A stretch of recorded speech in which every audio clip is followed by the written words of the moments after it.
चला तर आज आपण गोड आंबट चवीची अशी चटपटीत अशी कवटाची चटणी बघणार आहोत. आपण वर्षातून एकदा तरी आपण ही चटणी खायला हवी, कारण कवठामध्ये भरपूर प्रमाणात न्यूट्रिशन व्हॅल्यू असतात. त्यामुळे ही चटणी खायला हवी. नमस्कार, मी सरला. मी तुमचं माझ्या चॅनलवर खूप खूप स्वागत करते. तर कवठाच्या मुळापासून तर सेंट्यापर्यंत खूप आयुर्वेदिक असं झाड आहे हे कवठाचं. इतकं न्यूट्रिशन व्हॅल्यू जबरदस्त आहे त्याचं. तर हे बघा, मी त्यासाठी एक कवठ घेतलेला आहे.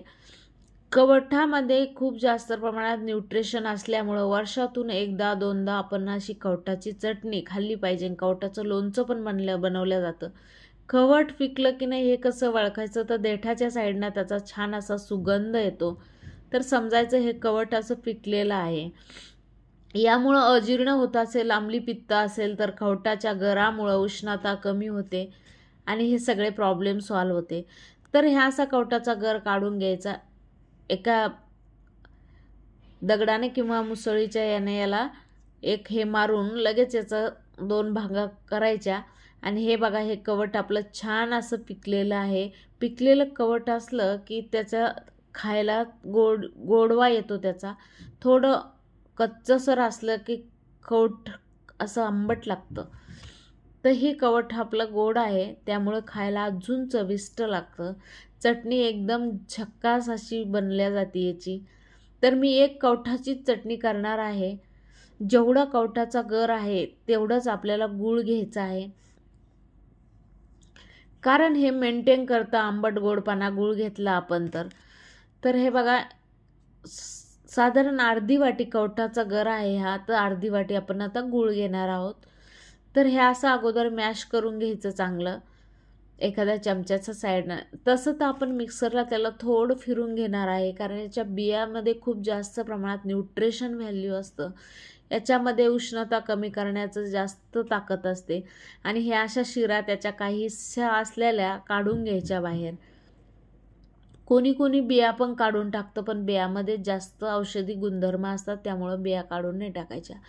तर मी आता गूळ पण ॲड केलेला आहे आणि हे दोन्ही पण असं मॅश करणार आहे, छान चमच्याच्या साह्याने एकत्र करणार आहे. तुम्ही अशी बी ॲज इट इज चटणी करू शकता, की कुठलंही मिक्सरला न फिरून घेता अशी पण ठेवू शकता. आता आपण हे मिक्सरला फिरून घेणार आहोत. हे सगळा कवठाचा गर वगैरे काढलेला आपण मिक्सरला टाकणार आहोत. आणि आपल्याला मिक्सरला एक सलग नाही फिरवायचं, ऑन ऑफ करूनच फिरवायचं. हे जास्त पेस्ट नाही करायची. बिया अर्धसर अशा दळल्या गेल्या पाहिजे, जास्त बारीक नाही झाल्या पाहिजे. तर ह्या अशा पद्धतीनेच आपल्याला मिक्सरला ते ऑन ऑफ करून फिरून घ्यायचं. आता याच्यात काही मसाले टाकू. 2 चमचा मी लाल मिरची पावडर ॲड केलेला आहे त्याच्यात. तुमच्या आवडीनिवडीनुसार तुम्ही तिखटचं कमी जास्त प्रमाण करू शकता. आणि थोडं मीठ टाकलेलं आहे, चवीनुसार मीठ ॲड केलेलं आहे. तुम्ही जर हिरव्या मिरच्यात करत असेल तर तुम्ही कोथिंबीर, हिरव्या मिरच्या, लसण आणि जिरेही वापरू शकता. पण मी हे लाल मिरच्यात करायली ही चटणी, त्याच्यामुळं मी याच्यात कोथिंबीरीचा बिलकुल यूज नाही करायले. हे बघा, अशा पद्धतीने जाडसरच भरड याची आपल्याला वाटून घ्यायची आहे. बिलकुल बारीक पेस्ट वगैरे काहीच करायची नाही. एकदम झक्कासाठी अशी कवठाची चटणी आपली बनवून तयार झालेली आहे.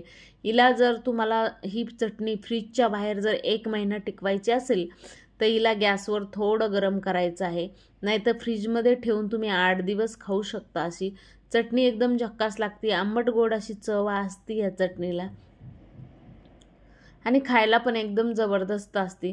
तर ही अशा पद्धतीने मी चटणी बनवून तयार केलेली आहे. 5 मिनिटात होणारी अशी चटणी आहे. मुलं पण आवडीनं खातात. टोमॅटो केचपसारखं छान अशी लागते. तर जर तुम्हाला माझा व्हिडिओ आवडला असेल तर माझ्या व्हिडिओला नक्कीच लाईक करा, शेअर करा आणि सबस्क्राईब जरूर करा. अशी आंबट गोड तिखट अशी चवीची चटणी तुम्ही घरच्या घरी नक्कीच करून बघा. तुम्ही ही चटणी भाकरीसोबत किंवा चपातीसोबत, ज्वारी बाजरीच्या भाकरीसोबत खाऊ शकता. एवढी जबरदस्त चवीची अशी चटणी आपली तयार झालेली आहे, बघू शकता. दिसत्या क्षणी तोंडाला पाणी सुटणारी अशी ही चटणी आहे. जेवढीच खायला चविष्ट चटपटीत असते तेवढीच ही अशी चटणी शरीरासाठी एकदम आरोग्यदायी असते. कवठामध्ये खूप जास्त प्रमाणात आरोग्यदायी गुणधर्म आहे, त्यामुळे अशी चटणी नक्कीच तुम्ही करून बघा.